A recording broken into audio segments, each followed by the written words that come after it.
They say there are certain things you should never do if you want to stay alive. Like never go near an abandoned house in the middle of nowhere, never open a coffin or an old book of spells, and most importantly, never answer the whisper after midnight. This is a terrifying Cambodian ghost story. I am the host, and this is Never Answer the Whisper After Midnight. Let's jump right into the story. In the deepest, darkest part of Cambodia, where shadows dance with fireflies and secrets hide between the bamboo trees, there was a tiny village nestled amongst the tall trees. It was a place untouched by time, cut off from the rest of the world by thick jungle and muddy paths that seemed to have been made only 4 feet. And at the heart of this secluded village stood houses made of wood and straw, each telling stories of generations past through the wrinkles of their walls. The villagers lived simple lives, working the land, raising livestock and passing down traditions that had echoed through their families for centuries. Now, despite its tranquility, there was a darkness that lingered at the edge of this village life. A chilling secret whispered from one generation to the next. They told stories around flickering oil lamp arbors about a specter that haunted the night, a specter whose touch meant death.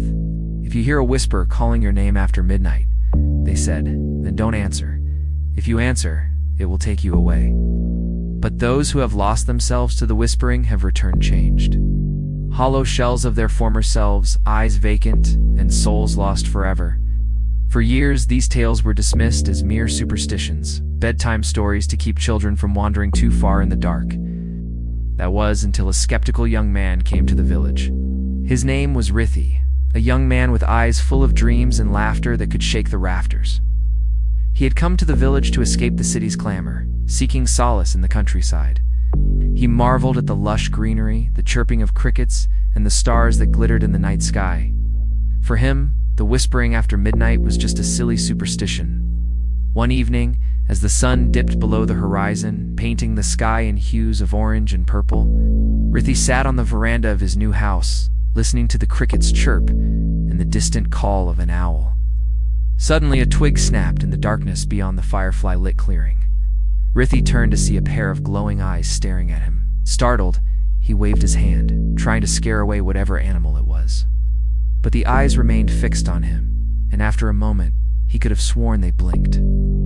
As the night wore on, the sound of rustling leaves and snapping twigs kept him company, each noise sending shivers down his spine and making him question whether he was truly alone. As the clock struck 12, a soft whisper broke the silence. Rithi called, so softly it was almost a sigh. He dismissed it as the wind playing tricks on him. But when it happened again, he couldn't help but prick up his ears. Rithi, the whisper came again, and this time it sounded like someone he knew calling out to him. Curiosity battled fear within him. Who could be out in the jungle at this hour? And why were they calling his name? He decided to investigate. Armed with a flashlight and a long stick, he stepped out into the darkness. The air grew cooler the deeper he went into the jungle. The whispers followed him, growing softer and more distant, yet clear as a bell. He ventured on, his flashlight beam cutting through the darkness, revealing nothing but tall trees and thick undergrowth. Just as he was about to give up, the voice called out again, closer now, and it sent a chill down his spine. Rithi, it whispered, "Hey." And this time, he could hear the soft pad of footsteps following him. He turned slowly, his heart pounding in his chest. Standing in the dim light was the most beautiful woman he had ever seen. Her skin was as pale as moonlight, her eyes were deep and empty like pools of ink, and her long, silky hair hung down her back like a waterfall of darkness. She was dressed in a flowing white gown that seemed to shimmer in the darkness. But what chilled him to the bone was the vacant look in her eyes, in the unnatural stillness of her movements. He stammered, trying to speak, but no sound came out. The woman took a step forward, and he took a step back. He fumbled with his flashlight, its beam dancing wildly in the darkness. When the light fell on the woman's face, he gasped. It was the face of a young girl he had seen around the village, a girl who had laughed and played just yesterday. But now her lips were pale and lifeless, and her eyes stared blankly ahead. Before he could react, she raised a finger and beckoned to him. He wanted to run, but his feet felt rooted to the spot. And then she began to speak, her voice a hollow echo of its former self. "Rithi," she whispered, "come with me." He wanted to scream, to break free from the nightmare, but he couldn't. All he could do was watch as the girl took another step towards him, her eyes never leaving his. And then she vanished into thin air, leaving him alone in the suffocating darkness. The voice echoed in his ears. "Rithi, come with me." Panicked, he turned and fled, crashing through the undergrowth, his heart pounding in his chest. He ran blindly, desperately hoping to find his way back home. The voice continued to echo in his ears, growing louder, more insistent. "Rithi, come with me." He stumbled and fell, scraping his hands on the rough ground. But he didn't care. He pushed himself up and kept running, desperate to escape the voice and the nightmare it represented.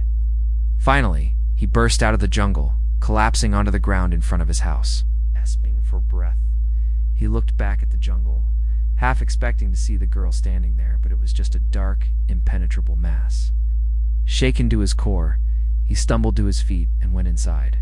He locked the door and bolted, pressing his back against it, trying to convince himself that it had all been a dream. But as the night wore on, he found himself frozen in fear, unable to sleep, unable to forget the haunting whisper and the specter with eyes like pools of ink. The next morning, when the sun finally peeked through the trees, Rithi cautiously stepped out of his house. The village seemed peaceful, the villagers going about their daily routines as if nothing unusual had happened. He tried to shake off the previous night's events, dismissing them as a figment of his imagination. But as the days passed, he couldn't shake off the feeling that something was wrong. He avoided going into the jungle, fearing he might hear that whisper again. He tried to talk to the villagers about his experience, but they only shook their heads, their faces filled with pity.